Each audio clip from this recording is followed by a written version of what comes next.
வணக்கம். மனம் கவர்ந்த பங்குச்சந்தை அப்படிங்கிற அந்த தொடரில் வார நாட்களில் நம்ம பங்குகளை பற்றி பார்த்துட்டு வரோம். பங்குகளில் நமக்கு வாய்ப்புகள் தரக்கூடிய பங்குகள் பிரேக் அவுட் மூலயமா என்னென்ன பங்குகள் அப்படிங்கிறத எனக்கு நான் தேர்ந்தெடுத்து கொள்ளக்கூடிய பங்குகளை உங்களோடு வாரம் நான் பகிர்ந்துட்டு வரேன். அப்படிப்பட்ட சில பங்குகளை இன்றைக்கி உங்களோட பகிர காத்துக்கிட்டு இருக்கேன். அதற்கு முன்னாடி புதிதாக இணைந்துள்ள அத்தனை நல்ல உள்ளங்களுக்கும் என்னுடைய மனமார்ந்த நன்றிகள். உங்களுடைய லைக்ஸ், கமெண்ட்ஸ் மற்றும் சப்ஸ்கிரிப்ஷன் மூலயமா நீங்கள் கொடுத்துட்டு வர்ற ஆதரவுக்கு மிக்க நன்றி. முதல்ல நம்ம ஏற்கனவே உங்களோடு பகிர்ந்துக்கிட்ட சில பங்குகளில் நல்லா பர்ஃபார்ம் பண்ணி இருக்கக்கூடிய ஒரு பங்கை நம்ம முதல்ல பார்த்துட்டு அதன் பிறகு நம்ம இந்த வாரத்துக்கான தேர்வுகளை பார்க்கலாம். அந்த வகையில் நம்ம பார்க்கக்கூடிய பங்கினுடைய பேர் பிஎன்சி இன்ஃப்ராடெக் லிமிடெட். இந்த பங்கை நம்ம 395க்கு மேலே ஒரு மூமெண்ட்டோட மேலே போகும்போது 499ம் 565ம் நமக்கு வாய்ப்புகளாக இருக்கும் அப்படிங்கிற மாதிரி நம்ம கொடுத்துருந்தோம். ஒரே வாரத்தில் 2 லெவலையும் ரொம்ப ஈஸியாக கடந்து ஒரு மிகப்பெரிய கேண்டலாக இது மேலே மூவ் ஆகிருக்கிறத நம்ம பார்க்க முடியுது. அதற்கு முன்னாடி கொஞ்சம் ஸ்லோவாக தான் அது மூவ் ஆகிருக்கு. இருந்தாலும் கூட இப்போ அதனுடைய மூமெண்ட் 2 லெவலையுமே டச் பண்ணியிருக்கிறது அப்படிங்கிறது நமக்கு ஒரு நல்ல ஒரு வாய்ப்பை மேலே கொடுத்துருக்கிறதுனால யாராவது இந்த பர்டிகுலர் பங்கில் முதலீடு செய்திருந்தீங்க அப்படின்னா உங்களுக்கான ஒரு ப்ராஃபிட் புக்கிங் பிளேஸாக இந்த இடங்கள் இருக்குங்கிறதுனால இதை ஒரு உதாரணமாக எடுத்து உங்களுக்கு காமிச்சிருக்கேன். வாய்ப்புகள் கிடைக்கும்போது நம்ம அதை பயன்படுத்தணும். அதை தவற விட்டோம் அப்படின்னா திருப்ப அந்த வாய்ப்பு கிடைக்கிறது அப்படிங்கிறது சில நேரங்களில் உடனே கூட அமையலாம். ஆனாலும் சில நேரங்களில் அமையாமல் போய் பல பேர் இந்த மாதிரி பங்குச்சந்தையில் பங்குகளை பல ஆண்டு காலம் வைத்திருக்க வேண்டிய கட்டாயத்துக்கு மாறிடுவாங்க. ஆகையால் பங்குச்சந்தையில் மட்டும் நல்ல வாய்ப்புகள் கிடைக்கும்போது மிஸ் பண்ணாமல் யூஸ் பண்ணுறதுக்கு நீங்கள் உங்களுடைய முதலீட்டை கண்ணும் கருத்துமாக பாதுகாத்துக்கிறதுக்கு முயற்சி செய்யுங்க. இது இந்த வாரம் என்னுடைய தேர்வுகளிலிருந்து ஒரு உதாரணம். இனி இந்த வாரத்துக்கான புதிதாக தேர்ந்தெடுத்த பங்குகள் என்னென்ன அப்படிங்கிறத பார்த்துடலாமா? இந்த வாரத்துக்கான முதல் பங்கு ஆர்இசி லிமிடெட். 482 அப்படிங்கிற ஒரு லெவலை ரொம்ப நாளாக கடக்காமல் இருந்து ஒரே கேண்டலில் கடந்தது மேலே போயிருக்கிறத நம்ம பார்க்குறோம். அதுக்கு அடுத்த வாரம் மறுபடியும் அந்த 482 டச் பண்ணிவிட்டு மறுபடியும் சிறுக ஏறி அதனுடைய ஏற்கனவே சென்ற உச்சத்தை நெருங்கி இப்போ கிட்டத்தட்ட அதுக்கு பக்கத்தில் தான் இதனுடைய க்ளோசிங் இருந்துக்கிட்டு இருக்கு. என்னை பொறுத்தளவில் இந்த 555 அப்படின்னு மேலே கொடுத்துருக்கக்கூடிய அந்த லெவலுக்கு மேலே ஒரு க்ளோசிங் வச்சாங்க அப்படின்னாலே கொஞ்சம் ஸ்ட்ராங்காகவே மேலே போகிறதுக்கான வாய்ப்புகளை கொடுத்துச்சு அப்படின்னா 591 அப்படிங்கிற ஒரு இன்ட்ரீம் லெவல் அதில் கிடைக்கிறதுக்கு நமக்கு வாய்ப்புகளாக இருக்கும். அதுக்கு அடுத்தபடியாக அதை தாண்டி ஒரு ஸ்ட்ராங் க்ளோசிங் கொடுத்தாங்க அப்படின்னா 634 அப்படிங்கிற 2வது லெவல் போகிறதுக்கும் ஆர்இசியில் ஒரு வாய்ப்புகளாக இருக்கும் அப்படிங்கிற மாதிரி எதிர்பார்க்குறேன். ஸோ இந்த 2 வாய்ப்புகளும் 555 கடந்து ஒரு க்ளோசிங் வைக்கும்போது மட்டும் நமக்கு ஸ்ட்ராங்காக வீக்லியில் வந்துச்சுன்னா மட்டும் நமக்கு இந்த 2 வாய்ப்புகளும் கிடைக்குங்கிறத மனதில் வைத்து கொள்ளுங்கள். நீங்களும் அனலைஸ் பண்ணுங்கள்.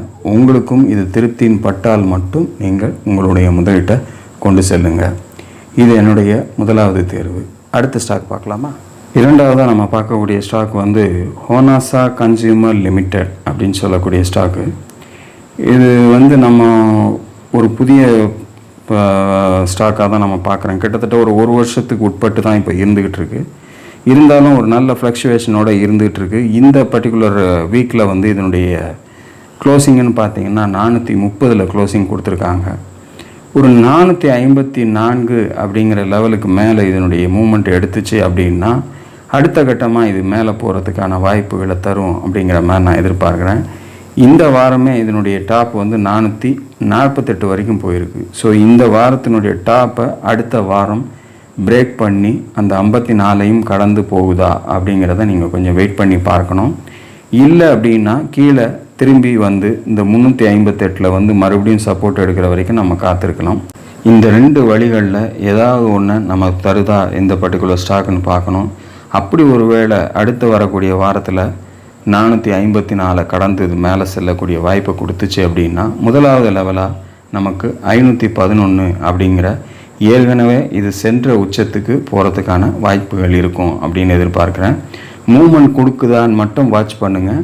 ஸோ ஸ்ட்ரெங்தனாக இருந்தால் மட்டும் அடுத்த வாரம் அதனுடைய வாய்ப்புகள் நமக்கு இப்படி அமையலாம் அப்படிங்கிறதுக்காக ஃபஸ்ட்டு லெவலாக 511 அதையும் தாண்டி ஒரு ஸ்ட்ராங் பிரேக் அவுட் கொடுத்துச்சு அப்படின்னா ஒரு ஃப்ரெஷ் பிரேக் அவுட்டாக நமக்கு இருக்கும். அதுக்கு அடுத்த லெவலாக 605 வரைக்கும் போகிறதுக்கு இந்த பர்டிகுலர் ஸ்டாக்கில் சான்சஸ் இருக்கும். ஸோ கேப் நமக்கு நல்ல ஜாஸ்தி இருக்குது. அதற்கு பயன்படுத்துகிற அளவுக்கு இதனுடைய உச்சமும் பிரேக் பண்ணணும். இந்த 454க்கு மேலே ஒரு நல்ல ஒரு ஸ்ட்ராங் க்ளோசிங் கொடுத்தால் மட்டும்தான் நமக்கு இந்த பர்டிகுலராக 2 ரெசிஸ்டன்ஸ் லெவலையும் நோக்கி இந்த பர்டிகுலர் ஸ்டாக் போகிறதுக்கு சான்சஸாக இருக்கும்.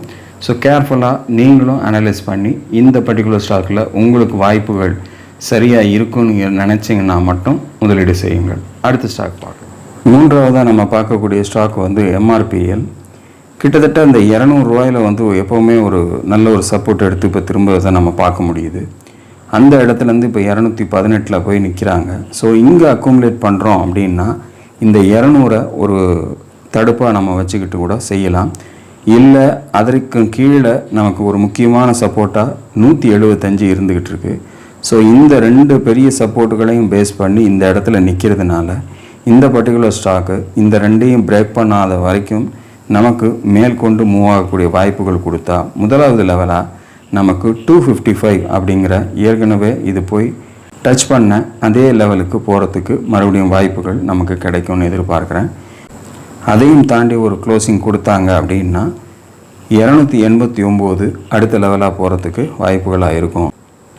அதையும் தாண்டிச்சு அப்படின்னா ஒரு ஹிஸ்டாரிக்கல் பிரேக் அவுட் நமக்கு கிடைக்கும்.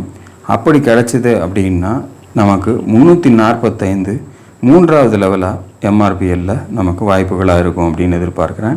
ஏன்னா இந்த பர்டிகுலர் 2 லெவல்ஸையும் இது கிராஸ் பண்ணிடுச்சு அப்படின்னால ஒரு ஃப்ரெஷ் மூவ் மேலே கிடைக்கும். அப்படி போகும்போது இந்த 345 அடுத்த லெவலாக நமக்கு அமையும் அப்படின்ற மாதிரி நான் பிளான் பண்ணுறேன். ஆனாலும் கூட இந்த 200ம் 175ம் ஒரு முக்கியமான சப்போர்ட்டுகளாக இருக்கும். அதற்கு கீழே வந்துருச்சு அப்படின்னா இதில் நமக்கு வெயிட் பண்ணுறதில் எந்தவித பிரயோஜனமும் கிடையாது. அது வராமல் மேலே செல்ல நமக்கு இந்த 3 வாய்ப்புகளும் முக்கியமாக கிடைக்கும் அப்படிங்கிற மாதிரி இருக்குது. ஸோ உங்களுடைய தடுப்பு எதுன்னு நீங்கள் தேர்ந்தெடுத்து முடிவெடுத்து இது சரியாக வரும்ன்ற மாதிரி நீங்கள் திங்க் பண்ணால் மட்டும் முடிவு பண்ணி உங்களுடைய முதலீட்டை இதில் கொண்டு போங்க. இது என்னுடைய 3வது தேர்வு. அடுத்த ஸ்டாக் பார்க்கலாம். 4வதாக நம்ம பார்க்கக்கூடிய ஸ்டாக் வந்து HFCL. இப்போது கிட்டத்தட்ட கொஞ்சம் வாரங்களாக 90க்கும் 100க்குமே மாறி மாறி இருந்துகிட்டு இருந்தது. இந்த வாரம் ஒரு ஸ்லைட்லி அந்த 100க்கு மேலே ஒரு க்ளோசிங்கை கொடுத்துருக்கிறத நம்ம பார்க்க முடியுது. 103.15 அப்படிங்கிற மாதிரி ஒரு டாப் மேலே கட் பண்ணியிருக்கு. ஸோ இது கண்டினியூ ஆச்சு ஒரு 105க்கு மேலே போகக்கூடிய வாய்ப்பு எடுத்தால் இதற்கு முன்னாடிய உச்சமான 118 முதல்ல போய் டச் பண்ணுறதுக்கு சான்சஸாக இருக்கும். அதற்கு பிறகு அது தாண்டிச்சு ஸ்ட்ராங்காக மேலே போச்சு அப்படின்னா ஒரு ஃப்ரெஷ் பிரேக் அவுட்டோட 141 அப்படிங்கிற செகண்ட் லெவலுக்கு போகிறதுக்கும் சான்சஸ் கொடுக்கும்னு நான் எதிர்பார்க்குறேன். இதை ஏற்கனவே கூட நான் வந்து சொல்லியிருக்கேன். ஆனாலும் கூட அந்த நேரங்களில் அது வாய்ப்பு தராமல் இருந்துச்சு. இப்போ வந்து அப்படி ஒரு வாய்ப்பை தர்றதுக்கான சந்தர்ப்பத்தில் அது நிற்கிறதுனால மீண்டும் இதை வந்து நான் உங்களுக்கு எடுத்து கொடுத்துருக்கேன். ஸோ ட்ரை பண்ணோம் அப்படின்னா இந்த 100ம் 90ம் ஒரு மிகப்பெரிய சப்போர்ட்டாக எடுத்துக்கிட்டு நீங்கள் 118ம் 141ம் ஒரு முக்கியமான ரெசிஸ்டன்ஸாக பேஸ் பண்ணி நீங்கள் இதில் இறங்குறதுக்கு சான்சஸாக இருக்கும்னு நான் என்னுடைய அனலைசேஷனை உங்களோட பகிர்ந்துருக்கேன். நீங்களும் அனலைஸ் பண்ணி பாருங்கள். உங்களுக்கு இது சரின்னு பட்டால் மட்டும் உங்களுடைய முதலீட்டை கொண்டு செல்லுங்கள். இது என்னுடைய 4வது தேர்வு. அடுத்த ஸ்டாக்கை பார்க்கலாம். 5வதாக நம்ம பார்க்கக்கூடிய ஸ்டாக் வந்து ஜெயபிரகாஷ் பவர். இது ஏற்கனவே ஒரு நல்ல ஏற்றத்துக்கு போயிட்டு மறுபடியும் கிட்டத்தட்ட ஒரு 14 ரூபாய்க்கு கீழே சரிந்து வந்திருக்கு. இந்த 14 ரூபாய் நெருக்கத்துக்கு வந்த இந்த பர்டிகுலர் ஸ்டாக்கு அங்கேருந்து ஒரு சப்போர்ட் எடுத்து மறுபடியும் இப்போது 20 ரூபாய் 45 காசில் கொண்டு போய் க்ளோசிங் கொடுத்துருக்காங்க. ஒரு யூட்டர்ன் பண்ணியிருக்கிறத நம்ம பார்க்க முடியுது. அது கண்டினியூ ஆகும் அப்படிங்கிற மாதிரி இருந்துச்சு அப்படின்னா 20.50க்கு மேலே இதனுடைய க்ளோசிங் இருந்துச்சு அப்படின்னா 24 அப்படிங்கிற லெவல் ஃபஸ்ட் லெவலாக போகிறதுக்கு வாய்ப்புகளாக இருக்கும். அதையும் தாண்டி ஒரு ஸ்ட்ராங் க்ளோசிங் கொடுத்தாங்க அப்படின்னா 30 2வது லெவலாக போகிறதுக்கான வாய்ப்புகளாக இருக்கும். விலையில் நம்ம பார்க்கும்போது 24 30 அப்படிங்கிறது வெறும் 4 ரூபாயும் அதற்கு மேலே 10 ரூபாயுமா தான் தெரியும். 20 ரூபாயிலேருந்து 30 ரூபாய்க்கு போனால் என்ன சார் கிடைக்கும், 10 ரூபா தானே கிடைக்கும்னு. ஆனால் விலை குறைவான பங்குகளில் நம்ம முதலீடு செய்யும்போது அதிக வால்யூமோடு நம்ம ட்ரேட் பண்ணுறோம். அதே சமயத்தில் இந்த ஏற்றமானது 20 ரூபாயிலேருந்து 30 ரூபாய்க்கு போகும்போது 50% நமக்கு அதில் நமக்கு லாபம் கிடைக்குது அப்படிங்கிறத மறந்துடாதீங்க. நிறைய பேர் அந்த கால்குலேஷனை மிஸ்டேக் பண்ணிக்குவாங்க. 24 30ன்னா வெறும் 10 ரூபா அப்படின்னு நினைப்பாங்க. நம்ம குறைந்தபட்சம் 20 ரூபாய்க்கு ஒரு பங்கை வாங்குகிறோம் அப்படின்னா ஒரு 100 பங்குகளாவது மினிமம் வாங்குவோம்.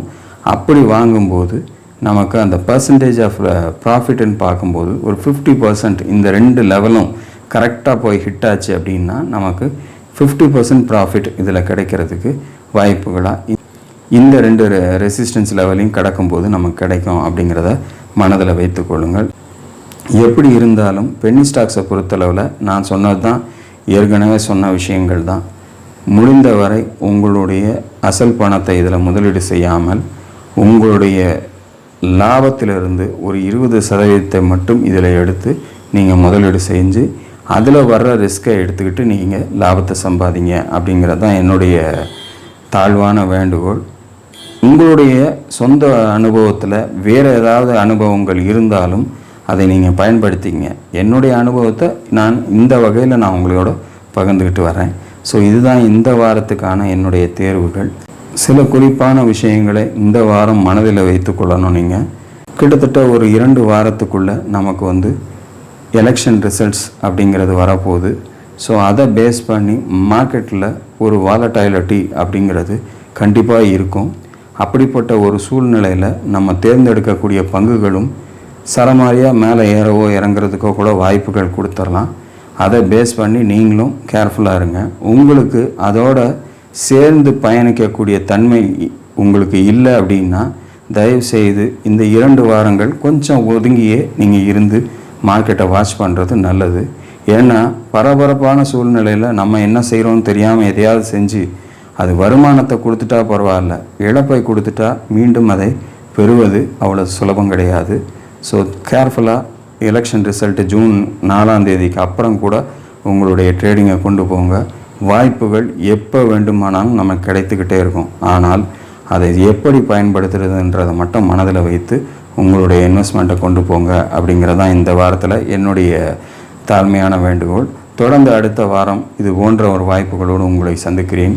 அதுவரையில் நன்றி, வணக்கம்.